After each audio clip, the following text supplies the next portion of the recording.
Welcome to the Southern Poverty Law Center Media Guide. This video series was designed to illustrate the simple fact checks the media should perform on SPLC claims, but won't. Today's lesson: Black hate groups lead the pack. If ever there were a term that described the study of SPLC fundraising rhetoric, it could only be irony. Webster's Dictionary describes irony as incongruity between the actual result of a sequence of events and the normal or expected result.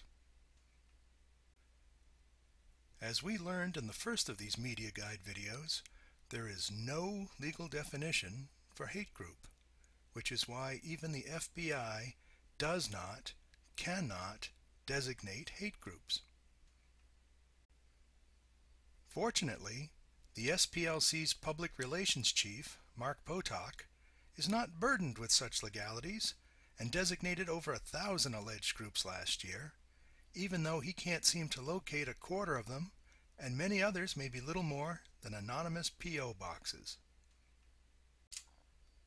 Let's have a look at Mr. Potok's numbers firsthand to see how things break down. Go to www.splcenter.org and click on the Hate Map link. Then find a state with a higher number of alleged hate groups and click on it.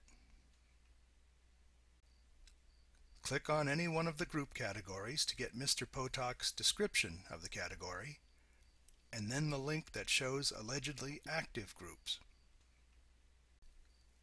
From here, you can simply scroll down and count up the number of groups listed, as well as those homeless groups that Mr. Potok cannot seem to locate.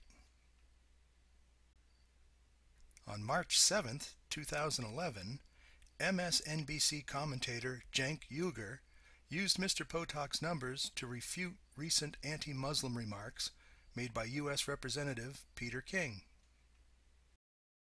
And here's another thing. There's been an explosive rise in the number of hate groups over the last year.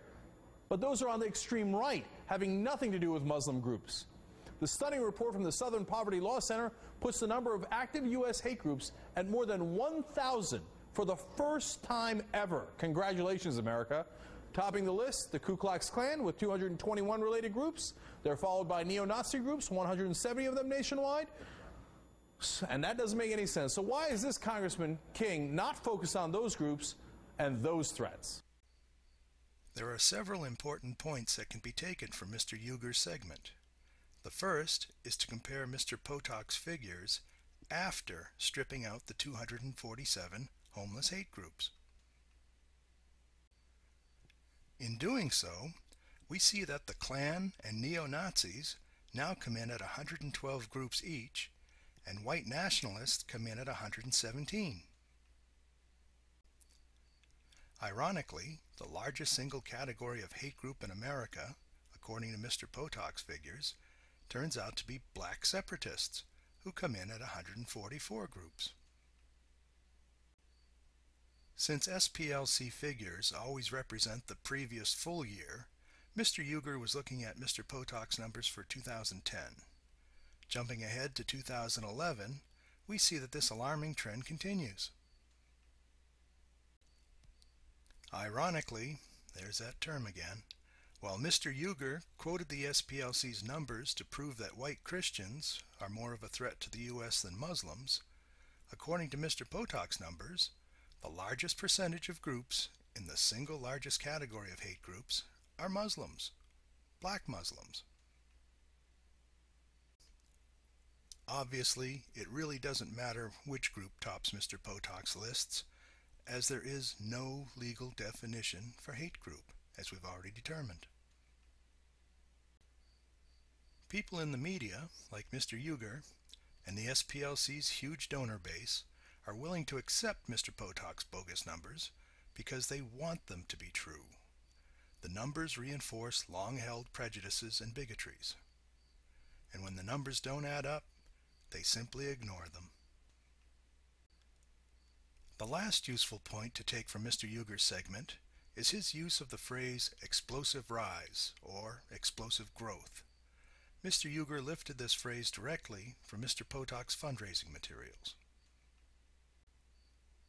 If you Google the terms Mark Potok and explosive growth, using the parentheses and quotation marks shown here, you'll come up with thousands of hits from across the internet.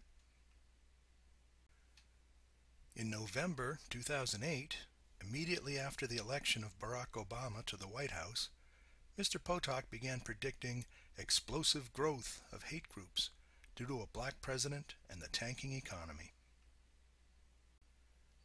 Ironically, in the years following the election, Mr. Potok was tracking the demise of the Ku Klux Klan, the largest hate group in America. Not what one would expect in a period of explosive growth. One would think that such growth would be good for the KKK's core business.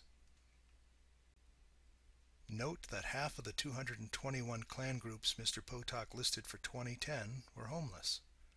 By 2011, his numbers had dropped by a third, and nearly half of those were still phantoms.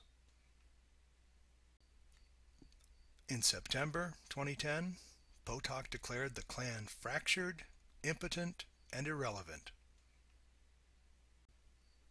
The following month, he declared the Klan a sorry shadow, seen as even less important on the hate scene.